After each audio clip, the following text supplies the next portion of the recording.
Buenos días, es un placer estar aquí. Vamos a hablar brevemente sobre la historia del análisis y la síntesis del habla humana. Esto está dentro de un tema que se llama procesamiento del habla. Cómo hacer muchas cosas con el habla humana, mover objetos, determinar si la persona nos estima o no nos estima, etcétera, etcétera. El procesamiento del habla está dividido en tres campos grandes: análisis y síntesis del habla, y ese es el área que yo voy a examinar históricamente. Reconocimiento del habla, que quiere decir reconocer lo que se está diciendo, determinar quién lo está diciendo, y también si lo está diciendo, por ejemplo, verdaderamente o falsamente. Antiguamente a los que distorsionaban la verdad se les llamaba mentirosos, ahora se les llama presidentes, cardenales, congresistas.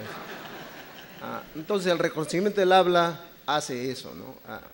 No hablar sobre eso. Las empresas telefónicas han hecho cientos de miles de millones de dólares haciendo análisis de reconocimiento del habla y codificación del habla.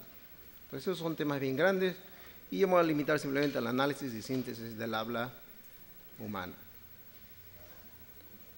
Entonces, el objetivo actual de la síntesis del habla humana es producir ondas sonoras de texto.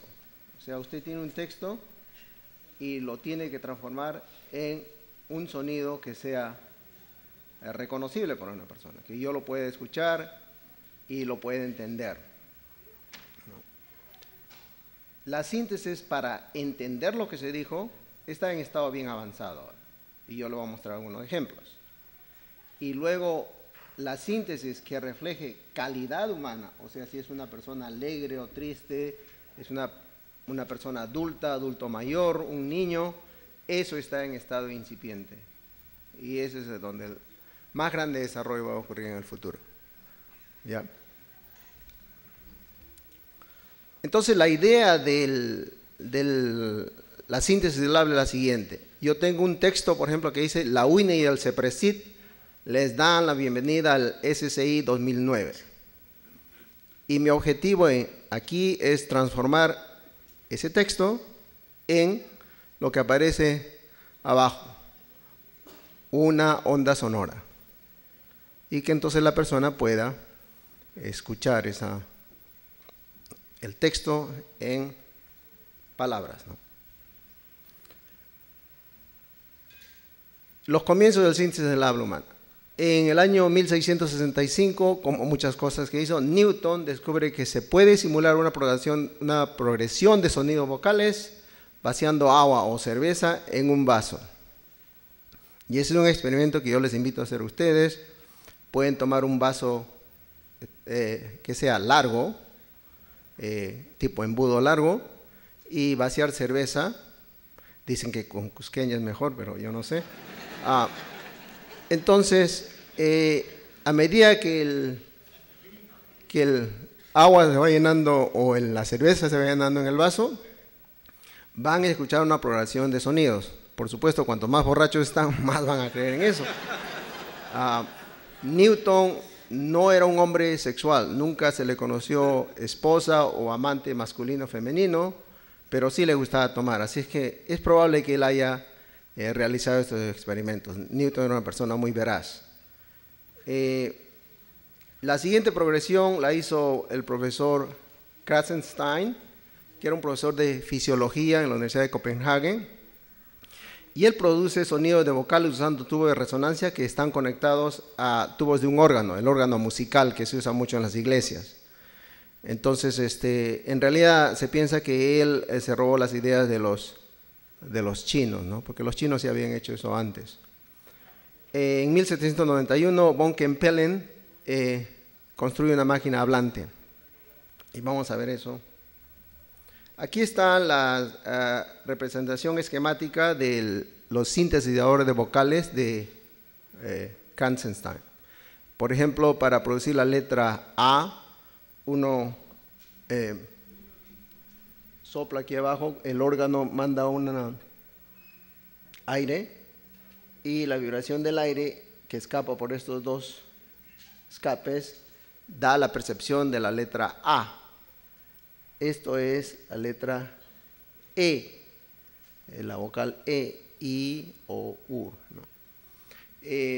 La razón por la que aquí aparecen 5 vocales es que Kranzenstein hizo esta vocalización basada en el vocabulario ruso, en respuesta a un premio que estableció la ciudad de San Petersburg para la primera persona que diseña un vocalizador, un sintetizador de vocales.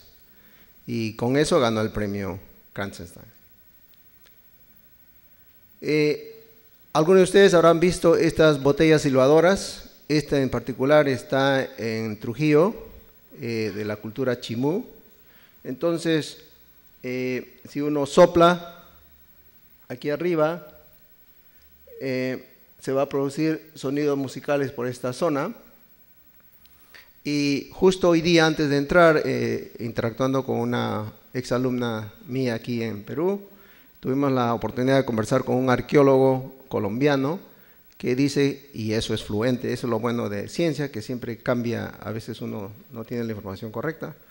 Él dice ahora que quizás estos eran más para bailar. Entonces, si uno los llena de agua a mitad de agua y los agarra de la asa y los sacude, entonces produce sonidos que pueden transformarse en una composición musical, ¿no? Eso no lo he verificado, pero él dice que sí lo están haciendo en otros sitios.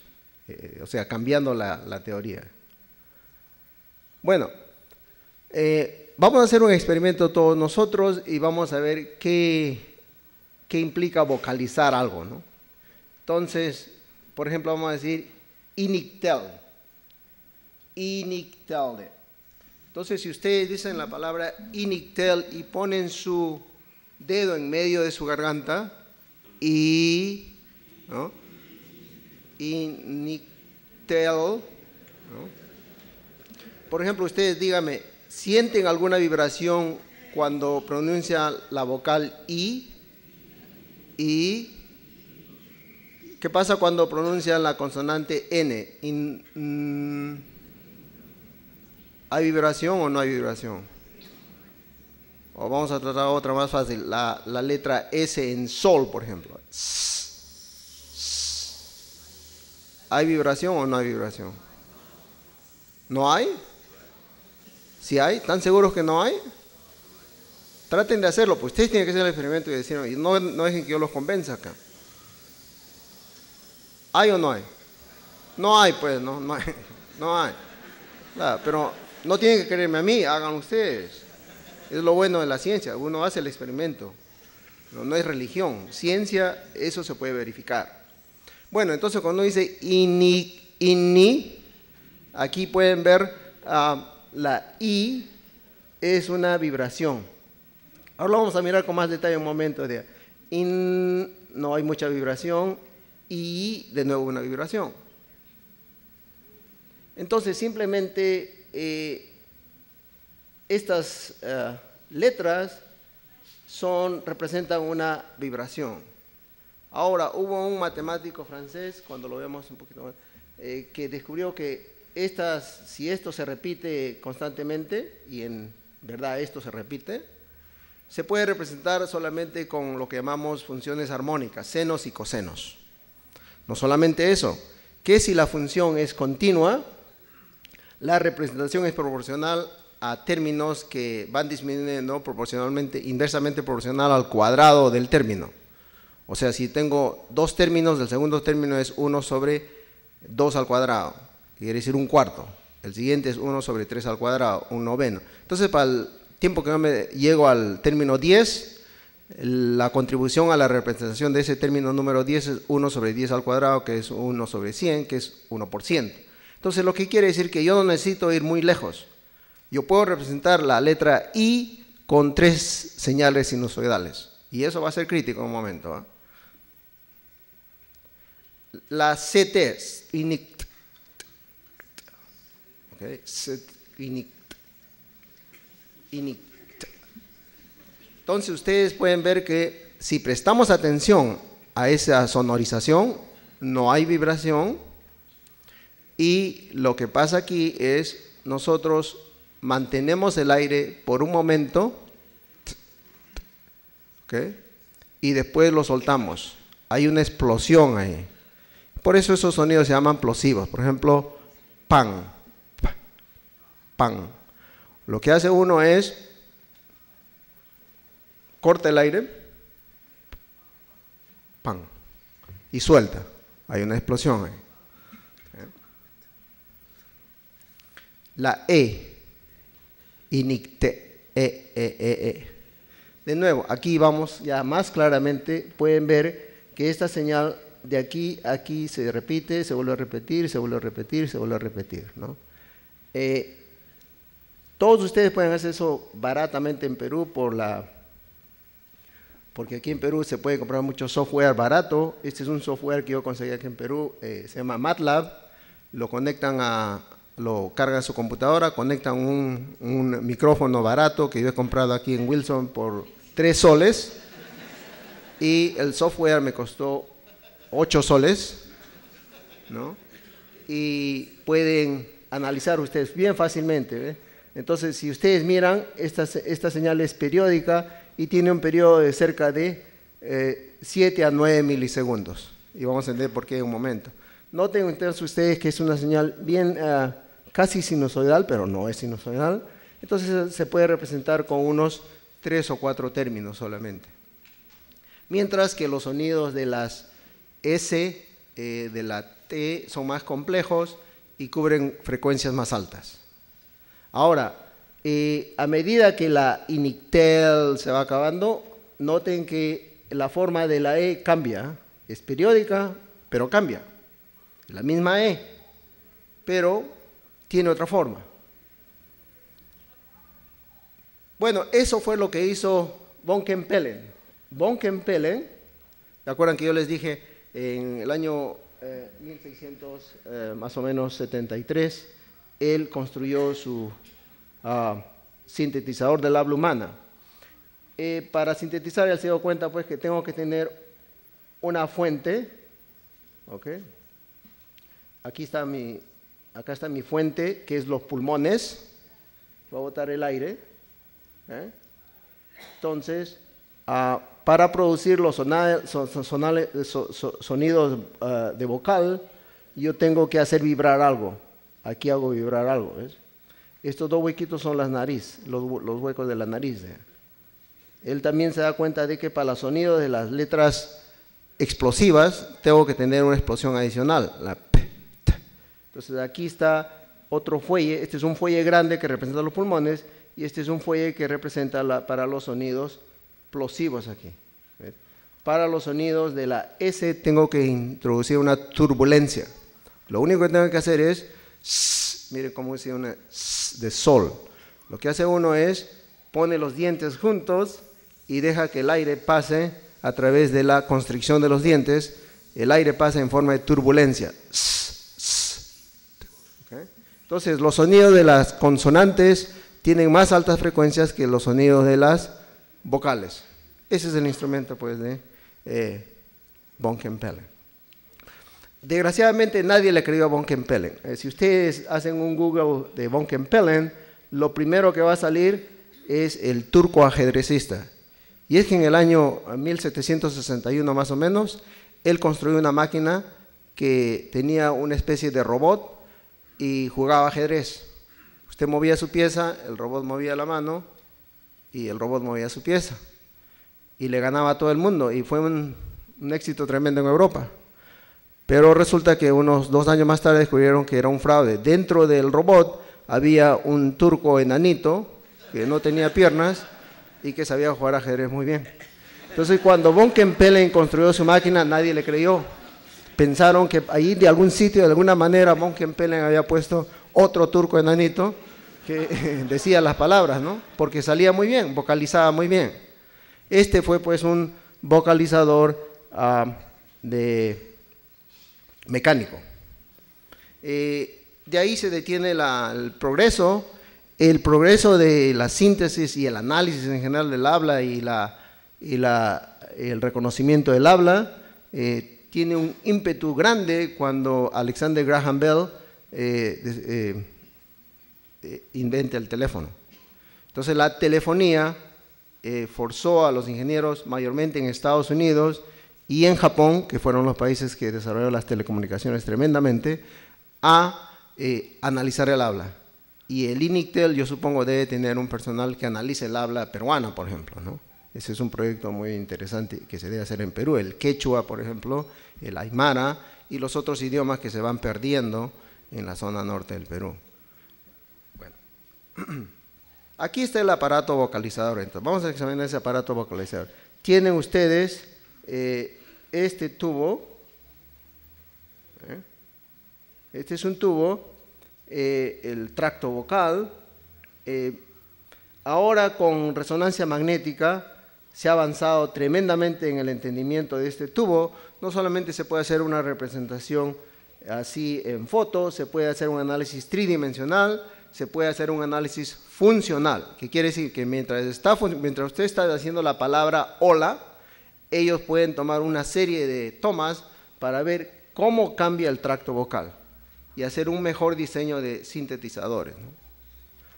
Bueno, este tubo tiene una distancia de, para hombres, aproximadamente promedio adulto, 17 centímetros, para mujeres 16 centímetros. Al fondo hay un vibrador, ustedes lo han sentido aquí, ese vibrador, el glotis, es una membrana vibratoria. Esa membrana vibratoria manda la señal a través de este tubo. Los que han llevado física básica saben de que un tubo tiene ciertas frecuencias a la cual le gusta vibrar, se llaman las resonancias del tubo. Entonces, este tubo, si ustedes encuentran su resonancia a temperatura más o menos de 30 grados centígrados, van a calcular que las frecuencias a las cuales este vibra son más o menos 230, 460, 690, múltiplos de 230, que se llama la fundamental, ¿no? Ahora, el glotis en sí, y le voy a mostrar una figura en un momento, vibra a una frecuencia que también depende de la persona, edad de la persona, estado anímico de la persona, si la persona está sana o no está sana, etc. Este glotis vibra con un periodo de más o menos 8 milisegundos, más o menos alrededor de 120 Hz.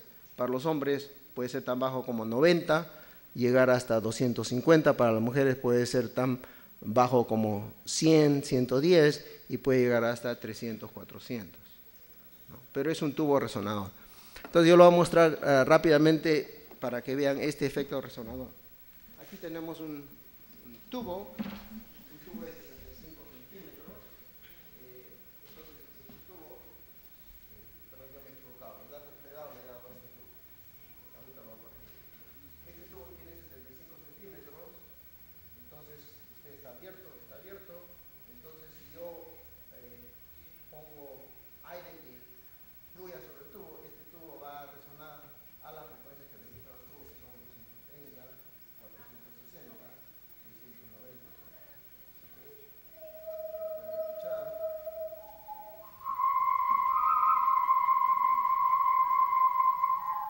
Y este se llama un instrumento musical chino antiguo, supuesto chino de plástico, no era plástico, se hace de los intestinos de un animal, es que vibra y se llama un tubo resonador de 5 tonos, porque se puede generar, si es muy bueno, puede generar 5 tonos.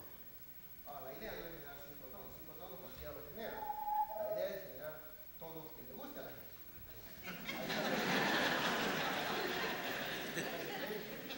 Cualquiera puede hacer rap, porque si estoy en todo puede hacer rap, todos podemos hacer rap. El rap que sea bueno, hay muy pocos. Pero bueno, esa es la idea.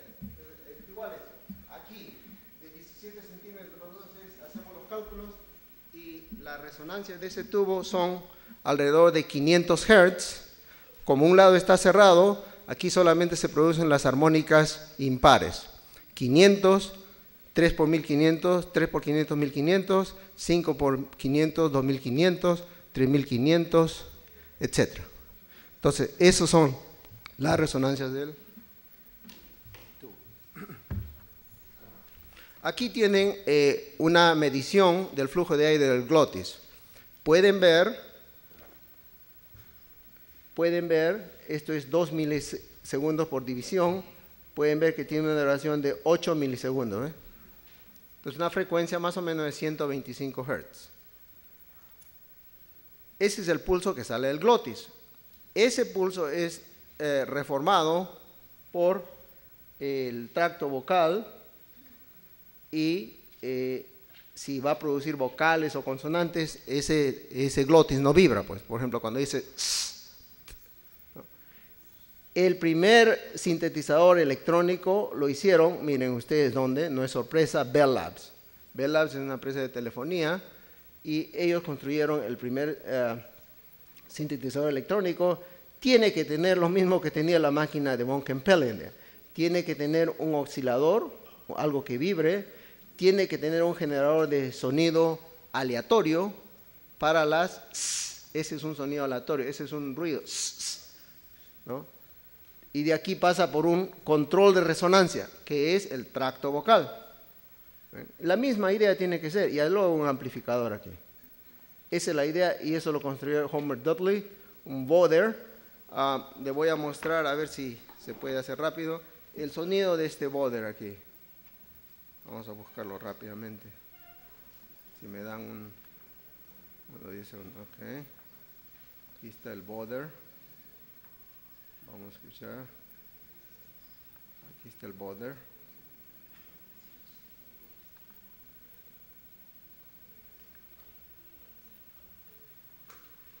Vamos a escucharlo, ¿no?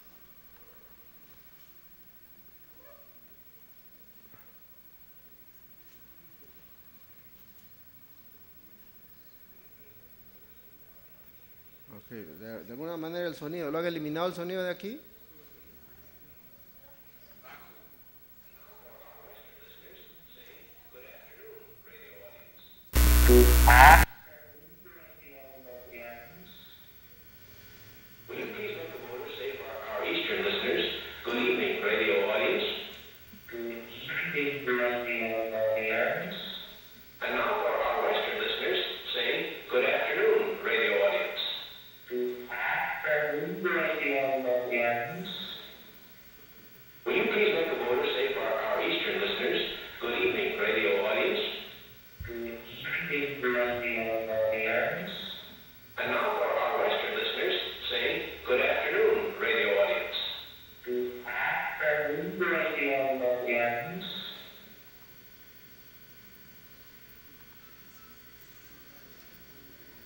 Bueno, si ustedes han prestado atención, desgraciadamente es una máquina de Bell Telephone en Estados Unidos. Aquí hay un truco que está jugando la persona que introduce la máquina. Él dice, a ver, por favor, dile buenas tardes a la audiencia oriental, vale decir el este de Estados Unidos, Nueva York, etcétera, ¿no? Entonces, la persona le está diciendo lo que va a decir ya. La idea de síntesis es que a usted no le digan nada y usted escuche y tenga que determinar lo que la máquina está diciendo. Esa es una máquina sin trampa, porque así me va a decir por adelantado lo que la máquina va a decir. Mi oído va a aceptar ese sonido como la vocalización correcta. Lo ideal es que no me digan nada y que yo determine qué es lo que está diciendo la máquina. ¿Ven? Entonces, ese es un truco que jugar. Esta es la primera máquina. Van a ver después de un momento. No les voy a decir qué está diciendo. A ver si ustedes, los que saben un poco de inglés, me dicen qué es lo que se está diciendo ahí, ¿no?